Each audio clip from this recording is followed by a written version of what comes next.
Hello my dear students, welcome back to my channel and you are watching Gurukul English classes. और मैं आपकी शिखा दी आज आपके लिए लेकर आई हूँ क्लास 10th की बुक फर्स्ट फ्लाइट की पोइट्री सेक्शन से poem the trees. The trees यानी कि पेड़। क्या ऐसा भी कोई जंगल हो सकता है जहाँ पर पेड़ ना हो? सोचिए, क्या जंगल अगर पेड़ ही ना हो तो क्या जंगल का कोई अस्तित्व रह जाएगा? नहीं। इस कविता के पेड़ कैसे हैं और वे कहाँ जा रहे हैं? यानी पेड़ जा रहे हैं। कितनी अजीब सी बात है ना।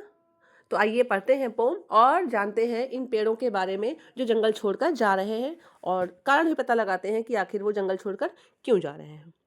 ये कविता जो है ये मनुष्य और प्रकृति के मध्य जो संघर्ष है उसको दर्शाती है। यहाँ पर मनुष्य ने प्रकृति का उपयोग अपने हित हेतु कर लिया है और प्रकृति और वातावरण को बहुत ज़्यादा हानि पहुंचाई है, जिससे पेड़ बहुत अधिक नाराज हैं। इस पोएम में कवयित्री ये संदेश देना चाहती है कि हमारे घरों के अंदर भी कुछ पेड़ों की उपस्थिति हमें प्रकृति की अनुभूति नहीं देती। साथ ही साथ यहाँ पर एक और अर्थ है जहाँ सिंबॉलिक रूप में पेड़ों की तुलना औरतों से की गई है। ये एक छुपा हुआ अर्थ है। कुछ एक्सप्लेनेशन में आपको ये दिखाई देगा और कहीं कहीं इसका मतलब वर्णन नहीं है। बट सिंबॉलिक रूप में कवयित्री फेमिनिस्ट हैं और उन्होंने इन इन पेड़ों की तुलना औरतों से भी की है। तो आइए पढ़ते हैं, लेकिन पढ़ने से पहले अगर अभी तक आपने मेरा चैनल सब्सक्राइब नहीं किया है तो प्लीज़ कर लीजिए और बेल आइकन प्रेस कर लीजिए ताकि मेरे नए वीडियोस के नोटिफिकेशन आपको मिलते रहें। आइए स्टार्ट करते हैं poem the trees. The trees. सबसे पहले इस पैराग्राफ को पढ़ेंगे। The trees inside are moving out into the forest. कवित्री कह रही हैं कि उसके घर के जो पेड़ हैं वो बाहर जंगल में जा रहे हैं। The forest that was empty all these days. इतने दिनों से जंगल बिल्कुल खाली था और पेड़ जाकर जंगल में बसने जा रहे हैं। अब जब क्योंकि जंगल खाली था तो चिड़ियों के पास बैठने के लिए, कीड़ों के पास छुपने के लिए कोई स्थान नहीं था।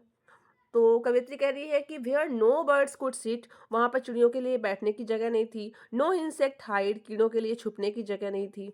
नो सन बरी इट्स फीट इन शैडो, ऐसी कोई जब शाखा नहीं होगी तो सूरज भी अपने अपने को छुपाएगा कहाँ पर? ऐसे आप देखते हैं ना कि जंगल में पेड़ों के पीछे सूरज छुप जाता है, तो सूरज के पास भी छुपने के लिए कोई स्थान नहीं था।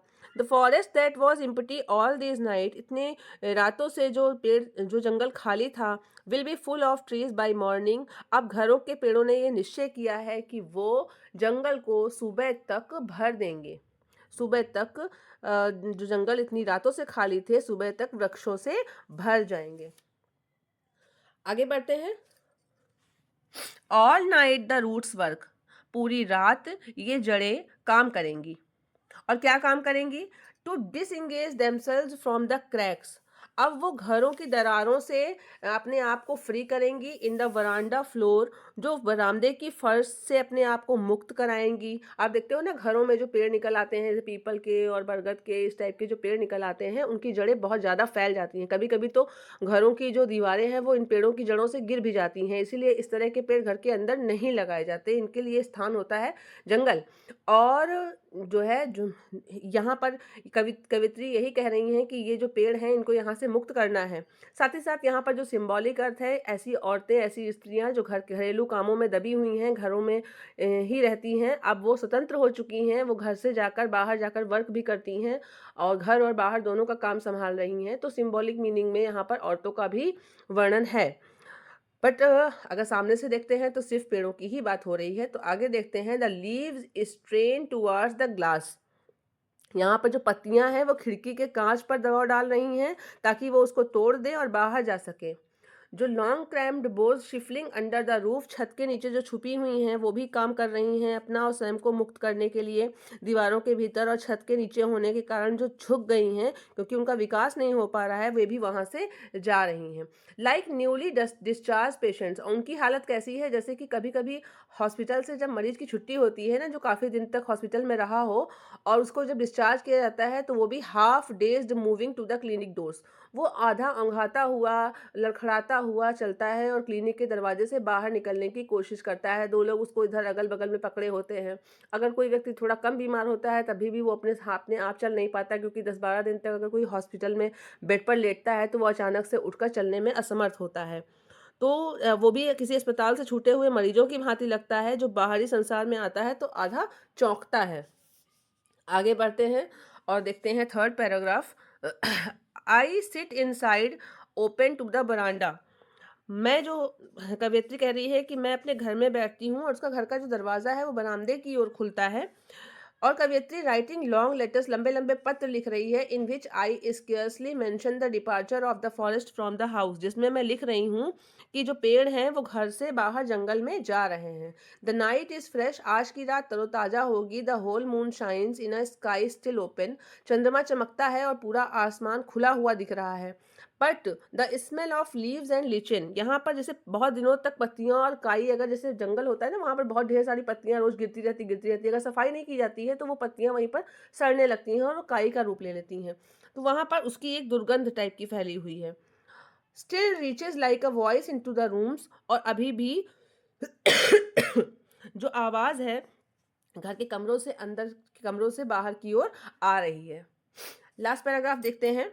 लास्ट पैराग्राफ है, my head is full of whispers, मेरा सिर फुसफुसाहट से भरा हुआ है। क्योंकि अभिनेत्री जो है वो आवाज़ सुन रही है, किस किस चीज़ की आवाज़ सुन रही है, जैसे कि अगर पत्तों पे कोई चल रहा है तो उसकी आवाज़ आ रही है, कांच पे अगर आवाज़ आ रही है, खिड़कियों के कांच के टूटने की आवाज़ आ रही है, पत्तियों की और उसकी काई की महक आ रही है। विच टुमारो विल बी साइलेंट, लेकिन ये आवाज़ कल तक शांत हो जाएगी। लिसन, सुनो, द ग्लास इज ब्रेकिंग, कांच टूट रहा है। The trees are stumbling forward, और जो पेड़ हैं वो बाहर की ओर बढ़ रहे हैं। Winds rush to meet them, हवा तेजी से उनसे मिलने के लिए आगे बढ़ रही है। The moon is broken like a mirror, चंद्रमा ऐसा लग रहा है कि जैसे वह टूटा हुआ शीशा हो। Its pieces flash now in the crown of the tallest oak, oak का पेड़ सबसे लंबा होता है और ओक के पेड़ पर चंद्रमा आकर ठहर गया है। मतलब आप इमेजिन करिए कि लंबा सा ओक का पेड़ है और उसके ऊपर चंद्रमा है, तो ऐसा लगेगा जैसे ओक ने मून का क्राउन पहन रखा है, एक मुकुट पहन रखा है। तो कवियत्री यही बता रही है कि जो ओक है वो शीशे का मुकुट पहने हुए है। तो कवियत्री यही कह रही है कि प्रत्येक जो वस्तु होती है वो आज़ाद होने की इच्छा रखती है, और आज़ादी विकास के लिए, डेवलपमेंट के लिए और हेल्थ के लिए, दोनों के लिए ज़रूरी है। इसलिए हमें हमेशा प्रकृति के नियमों का पालन करते ही रहना चाहिए, मतलब प्रकृति के नियमों का पालन अत्यंत आवश्यक है। तो ये थी पोम द ट्रीज। मिलते हैं नेक्स्ट वीडियो में, तब तक के लिए tata, bye bye, and thank you for watching.